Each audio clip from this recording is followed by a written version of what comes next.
Que momento vive o torcedor Pede pra subir o rubro-negro. hino que o Big Boss tá pedindo pra subir, mas Sobe, não menino, sobe. sobe.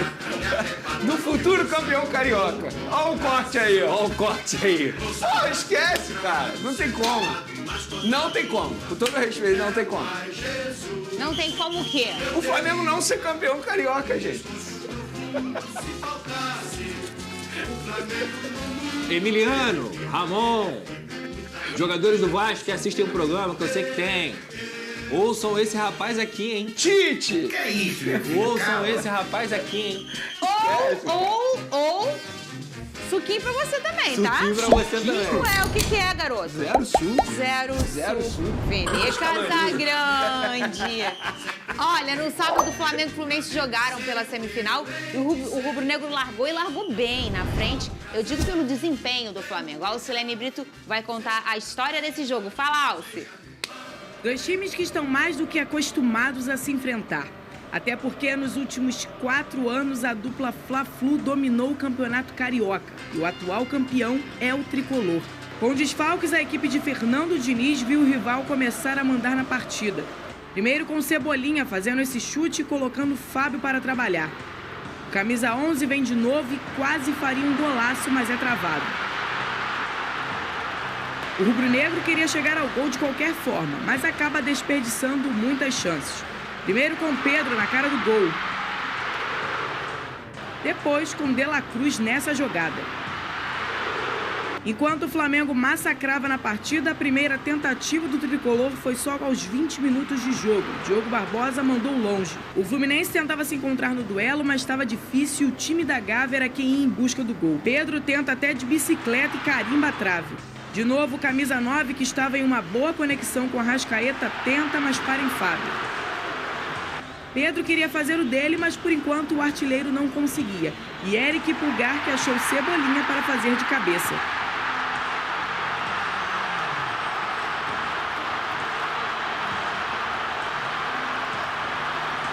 O segundo tempo para o Fluminense teve a entrada de Marcelo, mas o jogo não estava para o tricolor. E é Cebolinha quem arranca para chutar bonito, mas a bola desvia.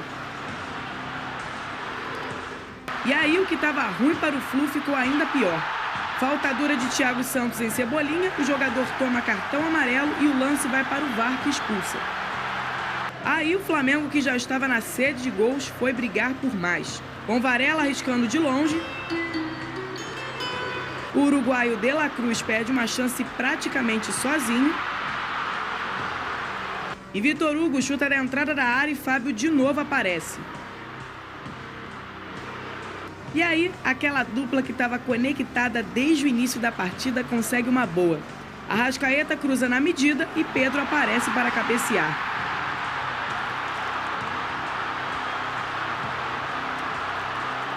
É, como sempre, né? O Arrasca, né, faz uns passes que só ele enxerga ali, né? Foi mais uma grande assistência dele.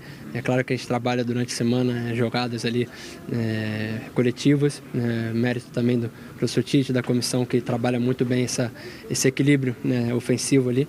E fico feliz por mais um gol, mais uma assistência do Arrasca, mas acredito que não só a gente, todos os jogadores tiveram um excelente desempenho, né, no jogo de hoje e é esse crescimento que a gente quer. Pedro segue em fase iluminada. O gol foi o 9º dele em 9 jogos na temporada, além de se tornar o maior artilheiro do novo Maracanã com 78 gols, ultrapassando o Gabigol, que ficou fora da partida. Fico feliz por mais um gol, né, num clássico, né, contra o Fluminense. Mas muito mais feliz ainda pelo resultado, pelo jogo que a gente fez coletivamente, né, e isso, claro, que facilita individualmente também. Como eu falei, né, o Flamengo ele vem crescendo, vem evoluindo e é isso que a gente busca a cada jogo e fico feliz por fazer mais um gol, um gol decisivo para dar um passo, né, importante, mas sabendo que não tem nada a ganhar e sabendo que vai ser mais um grande duelo contra o Fluminense. Praticamente dominando a partida, o Flamengo saiu na frente por uma vaga na grande final do Carioca e aumentou para 12 o número de clássicos do Rio que o tricolor não consegue vencer. A marca é negativa e a gente está tentando sair dela. Os clássicos que a gente deixou de ganhar, a maioria a gente mereceu não ganhar mesmo. A gente tem jogado mal a maioria dos clássicos e por isso que a gente não conseguiu vencer. Nós temos que jogar bem marcar bem para poder aumentar nossa chance de vencer. Para ficar com a vaga, o Fluminense tem que vencer por 3 gols de diferença para se classificar. A gente tem que melhorar muito o que aconteceu hoje no jogo. Ser um time completamente diferente, com outro tipo de postura, uma postura parecida quando a gente teve no segundo tempo, parecida, né? Que foi ótima também, mas foi muito melhor do que no primeiro tempo. E daí tentar fazer alguma coisa melhor. O placar foi o mesmo que da primeira semifinal em 2023, que no jogo de volta o tricolor acabou vencendo de goleada. Mas nesse ano o desafio é diferente, já que terá que enfrentar o Flamengo, que não sofre gols há 10 partidas e que está cada dia mais consistente no ataque e na defesa. Um jogo digno da grandeza de um Fla-Flu, da qualidade técnica das duas equipes, de uma grande apresentação, com um resultado inconteste. Muito bem, esse homem tá fazendo a diferença, porque assim, tenho que falar desse Flamengo no jogo contra o Fluminense, ou Vene Casagrande? Tenho que falar, muito Negativo? que falar. Negativo não, mas isso. só de maneira positiva. Coisa positiva, né? Um ponto negativo, já que você me perguntou de algo negativo, não pode perder a quantidade de gols que perdeu. A verdade é essa, porque criou muitas oportunidades, era a chance do Flamengo golear o Fluminense, matar de vez a semifinal do Campeonato Carioca e fazer uma goleada histórica no clássico Fla-Flu, que na minha opinião é o principal clássico nos últimos anos do futebol carioca. Dito isso, vamos para os pontos positivos. Foi um jogo impecável do Flamengo, tanto na parte defensiva quanto no meio de campo, tanto no ataque. Se a gente for reparar, a marcação do Flamengo começando desde lá do começo do ataque. Os jogadores ofensivos marcando muito. Mas isso por quê, Fernandinha? Porque a preparação física do Flamengo está se destacando. A gente pode ver um Arrascaeta totalmente diferente no ponto de vista físico. Ele ficando até os minutos finais de jogo, dando carrinho, ajudando a marcação, inclusive dando um passe absurdo para o Pedro fazer um gol de cabeça. Então foi uma partida muito boa do Flamengo. Acho que é uma partida que deve servir de exemplo para a temporada. A gente pode ver o Rossi não fazendo nenhuma defesa. O Fluminense não conseguiu finalizar a gol do Rossi. Finalizou, mas no gol não acertou nenhuma bola. Então, assim, se o Fluminense jogou mal, foi graças à estratégia do Flamengo, graças à estratégia da comissão técnica do Tite. Então, tem que elogiar o trabalho que o Tite vem fazendo. E eu quero falar novamente, elogiar novamente, eu não me canso de elogiar o que o De La Cruz vem fazendo desde quando ele chegou ao Flamengo. Parece que é um jogador que está há anos no clube. E, novamente, mesmo não fazendo gol, mesmo não dando assistência, na minha opinião, foi o melhor em campo. Ele dominou o meio de campo. Claro, o que ajudou? A escolha do Diniz, que eu acho que o Pedrosa vai mencionar isso aqui. A escolha do Diniz não foi ideal, facilitou muito a vida do meio de campo do Flamengo, facilitou o De La Cruz, que comandou o meio de campo. Então o Flamengo fez uma partida impecável.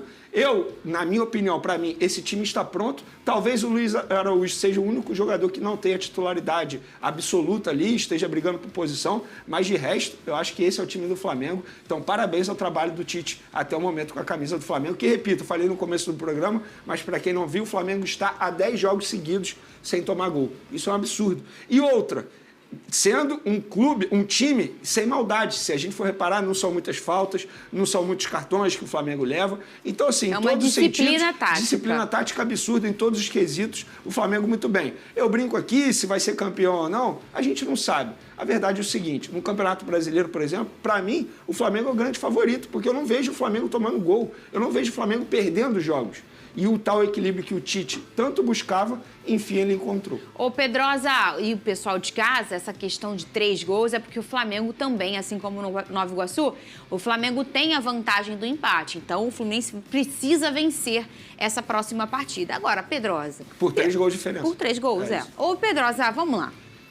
Diga pra mim uma coisa. Sim. O que está acontecendo com o Fluminense nos últimos jogos? O que a sensação que eu tenho, e eu não cobrei isso antes da Recopa, é que o foco era a Recopa. E eles conquistaram o objetivo deles. Você acha que deu uma aliviada agora, vamos para uma próxima batalha que não é o Carioca? Ou, obviamente, um time do calibre do Fluminense não pensa desse jeito? Para mim, o Fluminense tem 2 aspectos que me chamam muita atenção. Primeiro é a postura, e é uma coisa que o Fernando Diniz falou na coletiva. É um absurdo um time como o Fluminense, que é o atual campeão da Libertadores, estar a 12 clássicos sem saber o que é vencer. E isso tem muito a ver com como a equipe entra nesses tipos de jogos. Eu vejo um time muito anêmico mesmo. E muitas vezes você olha no primeiro tempo, o Flamengo, obviamente, tem todos os méritos que o Vene destacou aqui, mas é um Fluminense que estava com medo do Flamengo. Um Fluminense que não conseguia sair da sua intermediária. E aí, obviamente, também eu vou citar aqui as escolhas do Diniz. Não tem como ele escalar, e eu digo isso, gente, de uma forma muito branda, porque eu entendo, o Diniz já calou a boca de muita gente, não tem como colocar fulano com ciclano, aí ele vai lá, coloca fulano com ciclano e dá certo. Sim. Agora, quando você perde o André, só tem o Martinelli de primeiro volante, e você coloca Ganso e Renato Augusto no campo, aí, meu amigo... Contra o Flamengo. Contra o Flamengo, que tem Pulgar, que jogou muito, De La Cruz, que jogou muito também, 2 jogadores extremamente intensos, e um Arrascaeta, que domina as ações, aí você está pedindo para você perder o controle do meio-campo e ser amassado. Porque volta o Luiz Araújo, volta o Everton Cebolinha, o Pedro fez uma partida maravilhosa e até discordo do Venier, não que o De La Cruz não tenha jogado muito, mas para mim o melhor do jogo foi o Pedro. É porque ele perdeu muitos gols, por isso Mas que eu ele é um falei isso. absurdo, ele perde gol e ele faz gol, e ele incomoda, ele vai dentro. Até no próprio balanço da marcação, o Pedro conseguiu incomodar o Fluminense e o Fluminense não conseguia sair do seu campo de defesa. Muito pelo contrário, era o Flamengo amassando e o Fluminense perdido, nervoso. Por quê? Porque seu principal jogador de saída de bola não estava em campo. Então, se você olha para frente também, o Cano, que é um grande atacante, vive uma fase muito ruim em 2024. Eu não vi um jogo bom do Cano em 2024. A verdade é essa. Então você não consegue segurar a bola no ataque, o Fluminense sem pegada no meio-campo, aí vai para o segundo tempo e o Diniz não coloca o John Kennedy. Ele opta por colocar o Lima, que até entrou um pouco melhor. O Fluminense dá uma leve melhorada ali no segundo tempo, aí o Thiago Santos é expulso e a partida vai por água abaixo. Só que me espanta muito ele preferir colocar o Lelê antes de colocar o John Kennedy. Não que o Lelê não mereça, mas o John Kennedy é muito mais jogador do que o Lelê. E eu não entendo essa teimosia do Diniz. Não dá, gente, está muito claro. Renato Augusto e Ganso, gênios, craques, mas para jogar em meio campo intenso, principalmente sem o André, não tem a mínima condição disso acontecer. Será que essa fase do Fluminense é muito pela fase do André também? Esse jogo ele não estava, mas nos últimos jogos, por exemplo, contra o Botafogo, ele não tem desempenhado, não tem sido aquele André que, mesmo sendo um André mais ou menos, ele é um André ótimo. Para mim, é o melhor cabeça de área hoje do Brasil. Mas